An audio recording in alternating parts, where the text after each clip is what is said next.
Thank you, Mr. President. Mr. President, I rise today on a matter of personal and collective privilege to clarify and stand for the truth amidst the barrage of twisted narratives thrown upon me these days. My position has always been clear.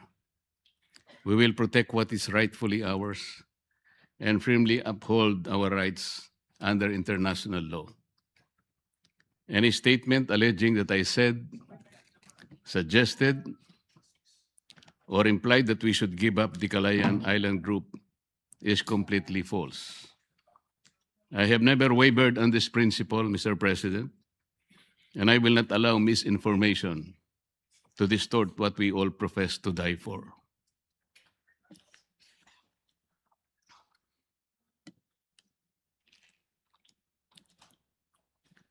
Cheap fakes. These are deceptively altered contents created through basic editing techniques. May appear simple, yet their consequences are profound. With nothing more than selective splicing, omission, or rearrangement, narratives can be distorted, reputations can be damaged, and truth itself can be compromised. It is within this context that I seek to clarify the record and confront the dangers posed by deliberate misrepresentation. Mr. President, being one of the neophyte senators in this august chamber, I brought not only my passion to serve our countrymen, but also my hard-earned integrity as a public servant. I know for a fact that government officials should not be onion-skinned. At tunay naman pong isinabuhay ko ng maging matibay ang loob ko. Dahil sa ilang dekada ko nang nasa serbisyo, talaga naman pong samut-saring batikos at pangungutya na rin ang aking natanggap. Mr. President, criticisms per se are understandable, but intentional distortion of statements is clearly unacceptable. On 4 February 2026, the Commission on Appointments held a hearing for the confirmation of the ad interim appointments of the members of the Armed Forces of the Philippines.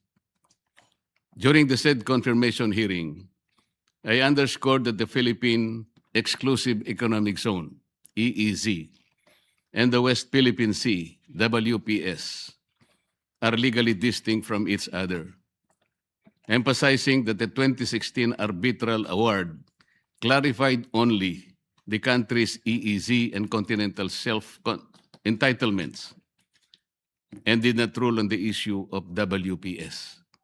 I further explained that certain Philippine-occupied features in the KIG lie beyond the EEZ. And because their enclave territorial seas are included in the West Philippine Sea as defined by RA 12064, their inclusion in the plotting of the WPS map could be an insurmountable task. Within this context, I gave a hypothetical way out about giving up the KIG, which was only meant to illustrate the legal obstacles and physical difficulty of delineating the West Philippine Sea that will encompass waters of the KIG in the high seas, highlighting the dilemma rather than advocating abandonment. Then, on 5 February 2026, one of our colleagues in this chamber caused the publication through his official social media account of a spliced and manipulated compilation of statements I have made during the aforesaid Commission on Appointments hearing. The said post presented a video compilation at sabay-sabay po nating panoorin ito. Patayan natin dito for something that is not even within our EEZ. Ang gawin natin po para madali, i-give up natin yung KIG.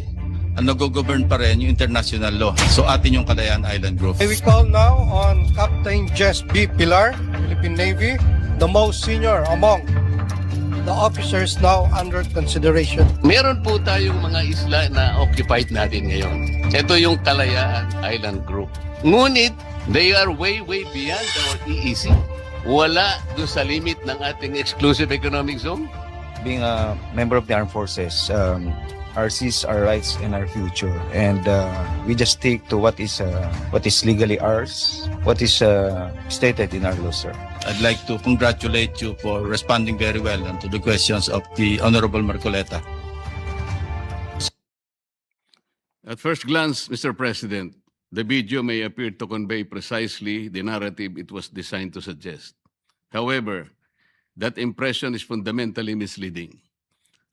Recognizing the implications of such a portrayal, I formally wrote to said colleague and sought clarification as to the purpose and intent of publishing a spliced video which seemed to have deliberately tweaked the import of my statements and portrayed in a manner as though I was advocating the surrender of a portion of our territory. Ayan po yung aking sulat, Mr. President, a one-page letter. Ayan naman po yung 3 pahina na sagot sa akin, Mr. President. In his reply letter, he characterized my concerns in this manner, and I quote, "Allegations that the video excerpt was deliberately crafted to mislead or that it was altered to deceive are serious in nature and demand substantiation. None has been provided." I strongly agree. I strongly disagree, Mr. President. The substantiation lies in the record itself. The official transcript and the unedited proceedings plainly demonstrate how my statements were taken out of context and presented in a manner that materially altered their meaning. Ilalantad ko po ito maya-maya ng konti, Mr. President. He further stated, and I quote, "For your information, I do not exercise editorial control nor oversee the day-to-day uploading of content on the said page, which is maintained by my office as part of our regular public information efforts with materials drawn from official and publicly verifiable proceedings." Again, I strongly disagree, Mr. President. Even if he does not exercise direct editorial control, responsibility still lies with his office for ensuring that the materials they publish accurately reflect the context and intent of the proceedings. Hindi po pwedeng sabihin hindi ako ang direktang gumawa. This is a clear attempt to shift one's responsibility, so stated by our colleague in his letter. Sa batas at prinsipyo ng pamamahala, may tinatawag na command responsibility. Hindi maaaring maghugas ng kamay ang operator ng taxi or jeepney kapag nakasagasa ng kanyang driver, sa ilalim ng batas at ng prinsipyo ng vicarious liability. Ang operator pa rin ang nananagot dahil siya ang nagmamay-ari ng prangkisa at namamahala ng mga sasakyan. Ganon din ang may-ari ng karinderya. Kapag may na food poison, dahil sa pagkaing inihain, hindi niya maaaring ituro ang kusinera at sabihin siya ang nagluto. Sa mata ng batas, ang may-ari ng karinderya ang may pananagutan sa kalidad at kaligtasan ng pagkain. Sa paghahalin tulad po, Mr. President, sa kaso ng driver at kusinera, kahit ang lahat ay nangyari nang hindi sinasadya, nananagot pa rin ang may-ari. Sa kaso ng splice video, na maliwanag namang sinadya, lalong dapat managot ang may-ari, lalo pa kung siya ay talaga namang sangkot sa paggawa nito. Lastly, said colleague maintained that the video merely reflects what was posted in the Commission's official broadcast, and I quote,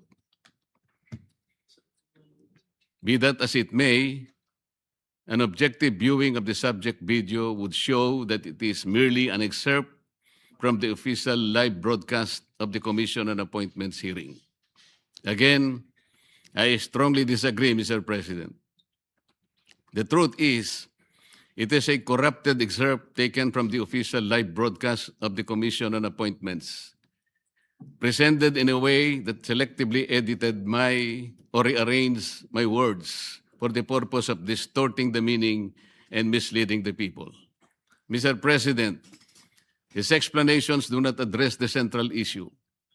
The concern is not the source of the footage, but the manner in which it was spliced and deceptively presented. Appearances, as we know, can be engineered. The compilation was not an honest representation of the proceedings. What was shown was not the substance of the discussion, but manufactured impression. One that rearranged fragments of my remarks to create a meaning I neither intended nor expressed. Mr. President, kung ang simpleng pahayag nga ay nabibigyan ng iba't ibang interpretasyon, depende kung sino ang nakakarinig. Paano pa kaya ang pinagsama-sama at pinagtagpi-tagping piraso ng salaysay?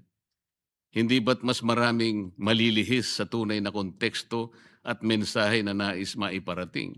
These statements were maliciously lifted, compiled, and used without consideration of its context. The complete transcript of the hearing would clearly show that there was no intent to surrender our rightful territory.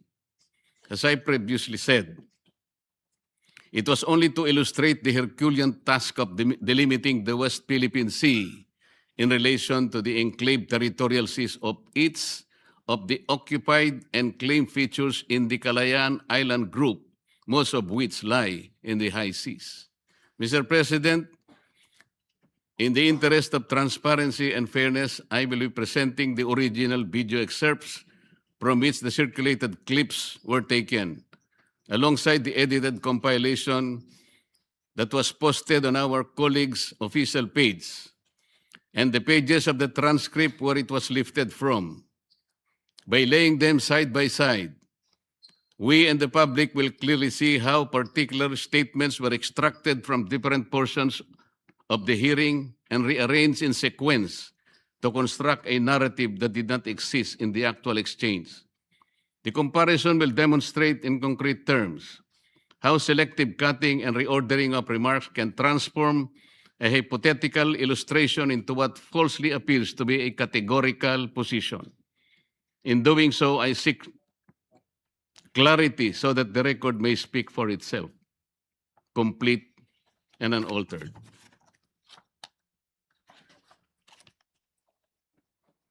Papatayan natin dito for something that is not even within our EEC.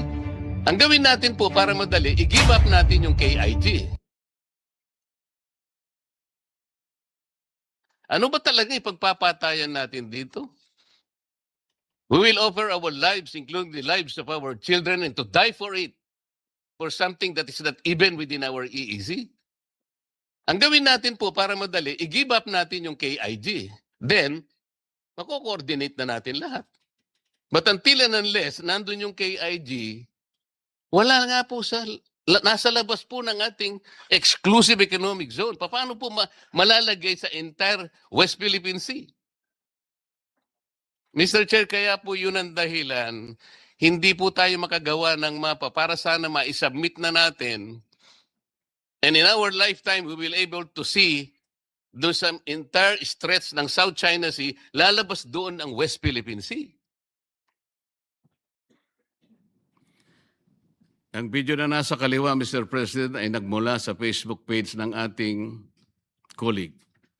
Yung nasa kanan po ay ang original na video. Mapapansin po ninyo, ang pinagkunan po niya, pinagsama-samang salita upang mabuo ang isang pangungusap.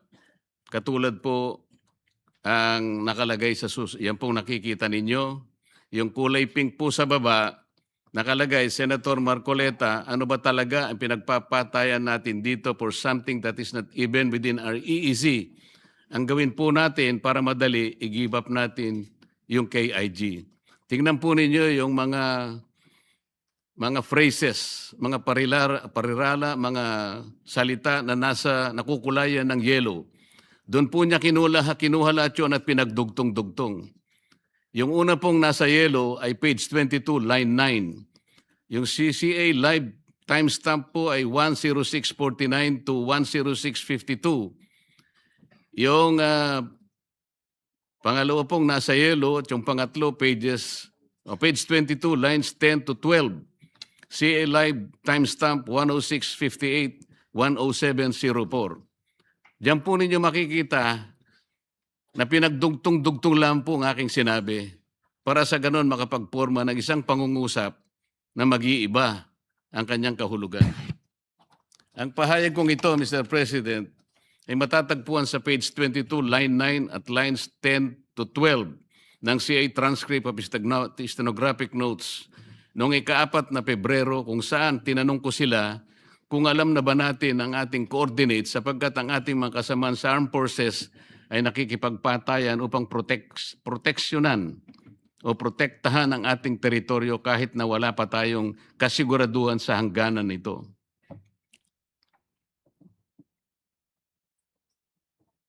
Nag-govern pa rin yung international law. So atin yung Kalayaan Island Group. Nag-govern pa rin yung international law, di ba? This was made formal by the arbitral ruling. Di ba? So atin yung Kalayaan Island Group. Yung nasa kaliwa po, ito po yung cheap fake. Yung nasa kanan, yan po yung original, Mr. President. Dito sa video clip na yan, ay makikita natin na ang ating kasamahan na sinasabi na international law pa rin daw ang nag-govern at sa atin pa rin ang Kalayaan Island Group na tila ba ay sagot niya sa aking naunang pahayag. Hindi po ito ang nangyari.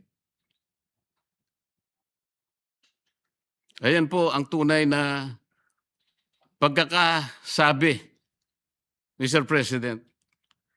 Yung pong nasa yellow uli, nasa page 28, line 6-7, CA live timestamp 11937 to 11939. Hanggang sa huling dilaw, Mr. President, page 28, line 8, CA live timestamp 11945-11947. Binuo sa isang salita na nandun po sa pink para lang makakuha ang nag-govern pa rin ang international law, so atin ang Kalayaan Island Group. Ang pahayag niyang ito ay matatagpuan sa page 28, line 6-8, 6-8 ng TSN, kung saan tinanong niya si Captain Pilar kung alam ba niya ang Presidential Decree 1596. Slide po. Meron po tayong mga isla na occupied natin ngayon. Ito yung Kalayaan Island Group. Ngunit, they are way beyond our EEZ. Wala doon sa limit ng ating exclusive economic zone. Being a member of the armed forces, our seas, our rights, and our future. And we just stick to what is legally ours, what is stated in our law, sir. The department believes that escalation, even in public messaging, should be undertaken only when it advances clear strategic objectives and the national interest. Ano pong strategic objective o national interest ang na-achieve natin sa ginawa ni Commodore Tariela na magpakita ng ganong mga statements at mga caricatures sa uncompromising at nakakahiyang paglalarawan sa kanilang head of state? What did we gain strategically in terms of national interest? Meron po ba? Your Honor, I cannot answer on that. Hindi, sa panukat mo lang. Sir, being a member of the armed forces, we are voicing out the term our seas, our rights, and our future, and we just stick to what is being dictated in our what is legally ours and what is stated in our law, sir. What is legally ours must be defended. must be protected, and we should fight it out to the last drop of our blood. Sir President, sa mga video clips naman na Meron yan, po tayong mga isla na occupied natin ngayon. Ito yung Kalayaan Island Group. Alam na po ninyo yon.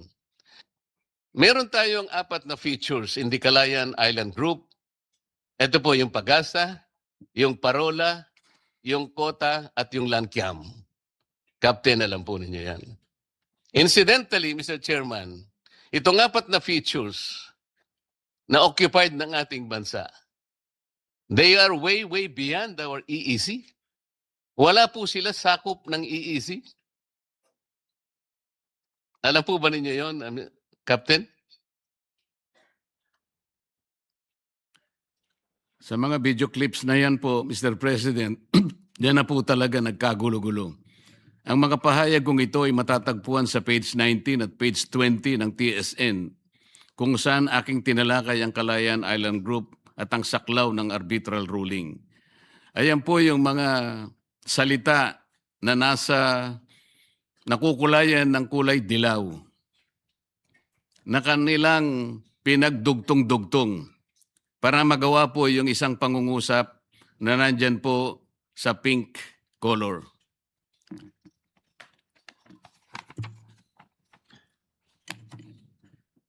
Ayan po, yung page 19, line 58. Nandyan na naman po yung 3 nakakulay na mga pahayag ko at pagkatapos pinagdugtong-dugtong uli para makakuha ng isang salita na nakukulayan sa kulay rosas. Makikita natin kung paano po nila pinaghalo-halo ang mga pahayag, Mr. President. Some words taken from page 22 of the TSN, the others were from page 28 at another from page 19. Hindi lamang po yan, iba-iba rin ang pagkakasunod-sunod ng pahayag kong ito sa page 19 ng TSN. Merong nasa line 25, biglang pumunta sa line 21, tumalon sa lines 7 to 8 at nasa page 20 at muling bumalik sa lines 5 to 8 ng page 19. Incidentally, Mr. Chairman, itong 4 na features na occupied ng ating bansa, they are way, way beyond our EEC. Wala po sila sakop ng EEC. Meron po tayong mga isla na occupied natin ngayon. Ito yung Kalayaan Island Group. Ngunit, they are way, way beyond our EEC. Wala doon sa limit ng ating exclusive economic zone. Being a member of the armed forces, our seas, our rights, and our future. And we just stick to what is legally ours, what is stated in our law, sir. Napansin po ba ninyo, Mr. President? Doon sa original, yun po yung bandang kaliwa at saka yung kanan, bandang kanan, nagsingit sila ng isang salita ng ngunit para pagdugtungin po ang isang statement. With the insertion of the word ngunit, what was supposed to be a mere informative statement on the arbitral award suddenly evoked a negative connotation because it was connected to the KID, somehow portraying as if I was asserting that we cannot exercise sovereignty over the features outside the EEZ. It created an unwarranted sense of contradiction or mischaracterization, distorting the legal point I intended to emphasize.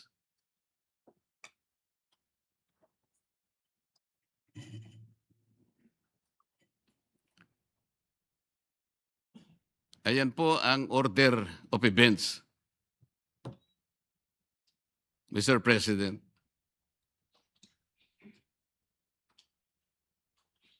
Do sa version po na cheap fake, ayan po yung 10649 to 10737.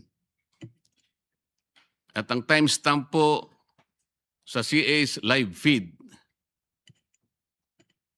11937, 11947, 1017 to 10145, tsaka po yung 57, 51, and 5916. Mr. President, malinaw sa slide na ito kung paanong pinag-iba-iba ang pagkakasunod-sunod ng mga video clips. Nagmula ang mga pahayag sa iba't ibang timestamps kung saan iba't iba rin ang pinupunto ng bawat isa. Bakit pa kailangang paghalu-haluin ang aking mga sinabi at sadyaing magsingit pa ng isang salita sa aking pahayag? Sa mismong pagmamaniobra na ito, malinaw na may layuning baluktutin ang simpleng kahulugan ng aking sinabi. Ang salitang ngunit na kanilang isiningit para dugtungan ang isang pangungusap ay malinaw na matatagpuan sa page 19 ng TSN. Ipinalalabas nilang ito'y tuloy-tuloy kong sinabi, gayong sa opisyal na record ay malinaw na magkakahiwalay ang aking mga pahayag. Ang ganitong pag-edit at hindi simpleng pagkakamali lamang. Bagkus isa pong buktot na planadong pagkilos at tuwirang pagpapalit ng konteksto na nagpabago sa kahulugan ng aking mga ipinahayag. If we take into account the entirety of my discussion, Mr. President, the statements clearly express a theoretical choice, if only to illustrate the legal conundrum in connecting the maritime areas of the KIG features and not an advocacy of surrender, abandonment, or renunciation of any part of Philippine territory. But this was not the account in the edited material used as a contraption. Although the statements were indeed made during the hearing, the video he posted on his Facebook account was a spliced and reordered version that deliberately rearranged my remarks to cast me in a negative light. By selectively cutting, fragmenting, and reassembling portions of my statements out of their proper sequence and context, he fabricated a narrative that is intentionally deceptive.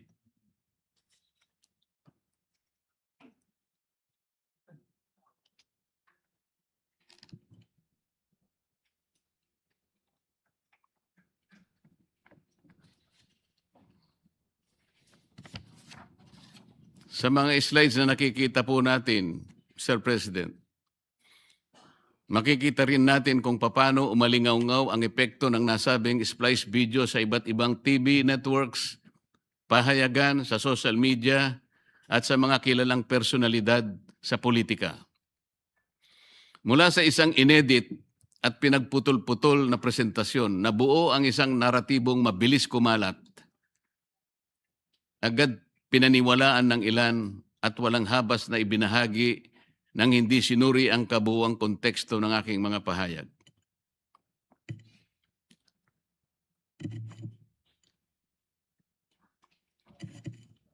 At noong 16 ng Pebrero 2026, kagaya po ng nakikita po nyo, muling naglathala ang nasabing colleague sa kanyang official website at sa kanyang Twitter account tungkol sa aking plano na pagsasampa ng ethics complaint na tila ba may pangungutya pa nang sabihin niyang hindi raw siya marunong mag-splice ng video at kung maaari ay turuan pa siya.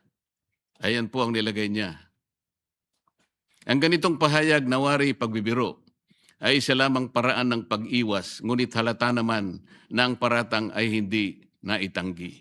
Ginoong Pangulo, kahit pa marunong akong mag-splice o mag-edit, kailanman ay hindi ko ituturo kung ito ay gagamitin sa kamalian na magdudulot ng kalituhan o kapahamakan sa aking kapwa.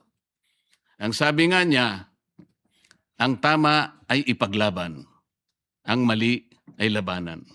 From his own words, his own slogan, his own political battle cry, let us walk the talk, Mr. President. He did not stop at posting the splice and misleading video. He continued to publish and disseminate statements on the same issue, repeatedly insinuating that I intended to surrender a portion of the country's territory, portraying me as a villain and himself the hero. Ang kulit. In his interview with DCBB 594, February 5, 2026, posted on his official YouTube account, he once again talked about the same topic. Ito po ang sinabi niya. Nang narinig ko, sabi ni Senator Marcoleta, na ipamigay na lang natin, hindi ako nakapigil doon. Kailangang liwanagin natin kasi atin yan. At may basihan kung bakit atin yan. Sabi niya sa labas ng EEC, di ko matanggap yan kasi nandoon na may mga Pilipino sa Pag-asa Island.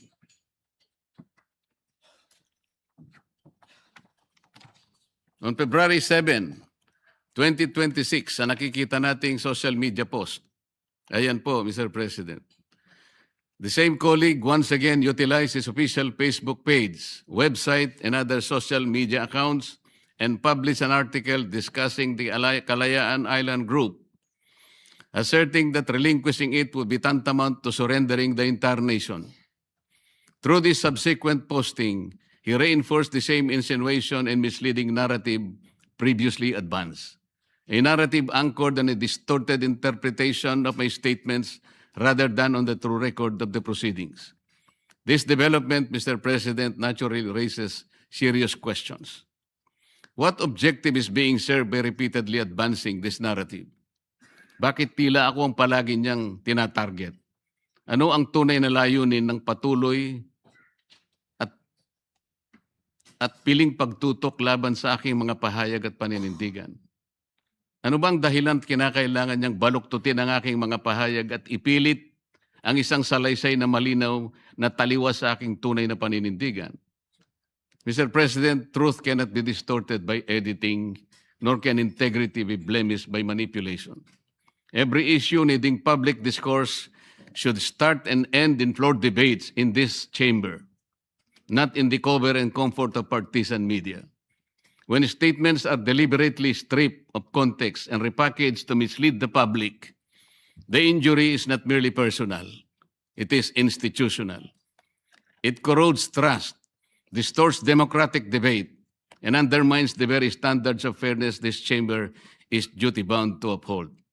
I therefore place on record this demand for clarification, firm in the conviction that reasoned discussion must prevail over misrepresentation. Para sa kalaman ng lahat, falsification of a video recording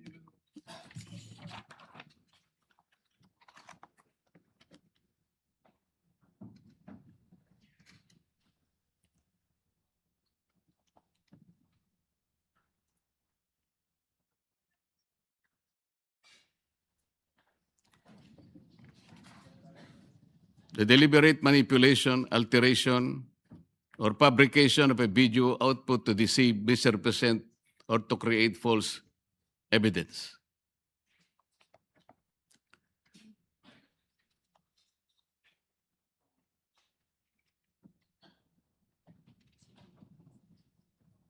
Yung slide 25, please. Ayan po. Mr. President, these are not trivial matters. Legal repercussions can arise. For when public platforms such as Facebook and YouTube are used to amplify misrepresentations, the consequences extend beyond individual reputations and risk misleading the very people we are sworn to serve. Such acts may constitute violations of Cybercrime Prevention Act of 2012, particularly under provisions of penalizing online libel and the spreading of false information through video forgery and tampering.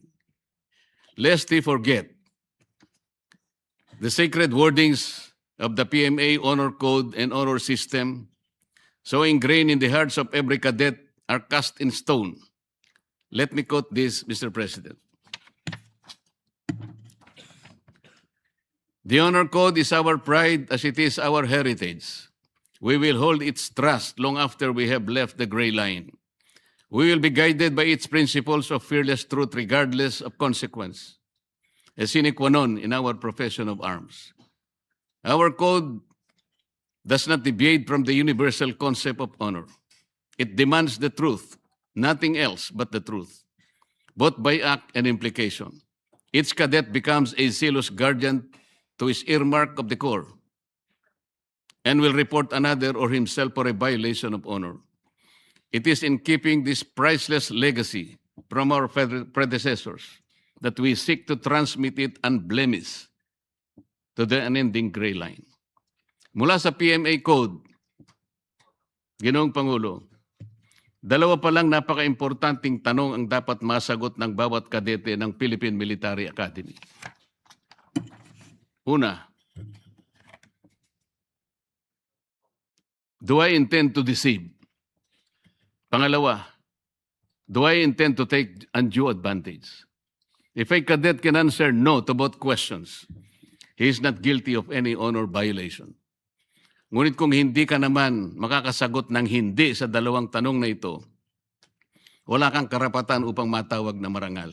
Mr. President, if the Philippine Military Academy requires every cadet to answer 2 questions on the virtue of honor, shouldn't we ask ourselves if we all deserve the honor of serving our people in this chamber? Mr. President, when he spoke last February 21, 2026, during the PMA Alumni Homecoming where he was guest speaker, he declared, and I quote,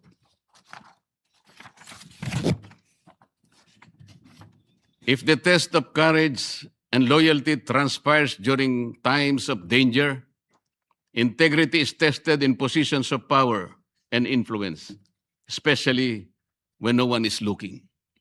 If it were so, Mr. President, then this is a powerful reminder that those who hold positions of authority must exercise them with fairness and fidelity. Yes, fidelity to the truth. Precisely because we possess influence. We bear a greater responsibility to ensure that we present to the public, what we present to the public is complete, accurate, and not deliberately framed to mislead. Integrity, after all, Mr. President, is not proven by rhetoric, but by conduct. Ginoong Pangulo, ang katotohanan ay hindi maaring tabunan ng ingay. At ang paninindigan ay hindi maaring yurakan ng panlilinlang. Uulitin ko po, hindi po ako kailanman nagsulong ng pagsuko ng ating teritoryo. Ako'y naninindigan para sa malinaw, tapat at responsableng pagtalakay ng batas at ng ating pambansang interes. Sa harap ng baluktot na salaysay, ako'y nananatiling matatag sapagkat sa huli, ang katotohanan ay mananaig at ang taong bayan ay may karapatang malaman ang buong katotohanan, walang dagdag, walang bawas, walang panlilinlang. Maraming salamat po, Mr. President.